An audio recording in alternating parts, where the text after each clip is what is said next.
எப்போ போட்டாலும் காங்கிரட் போட்டுருவேன். ஷீட்டு போட்டு திரும்ப 2 வேலை செய்வாங்க. என்ன ஐயா?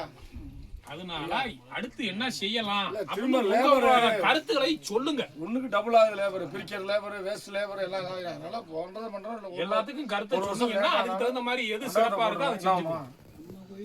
11க்கு 16 மண்டபம் இல்ல அவ்வளவுதான்.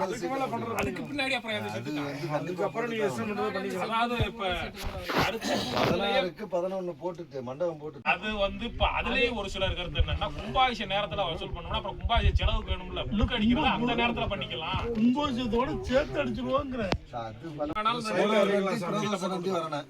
ரெண்டுமே அந்த 16 மண்டபம் 16க்குள்ள மண்டபத்துக்குள்ள அடக்கிடலாம். மீதி அதுக்கப்புறம் பண்ண வேண்டியதை நம்ம சௌரியத்துக்கு என்ன பண்ணணுமோ பண்ணிக்கிறலாம். இது போட்டுதான் ராமேஸ்வரத்துக்காரர் பண்றாரு, திருச்சிக்காரர் பண்றாரு, எந்த காரங்க பண்ணுவாங்க. பண்றேன்னு சொன்னி ஒரு விஷயம் புரிஞ்சுக்கோங்க. நம்ம கோயில் கட்டிட்டு இருந்தோம்ல, நேதா ஒருத்தர் வந்தாரு, எனக்கு இடமே விற்கல, வித்துருச்சுன்னா பண்ணித்தரேன்னாரு.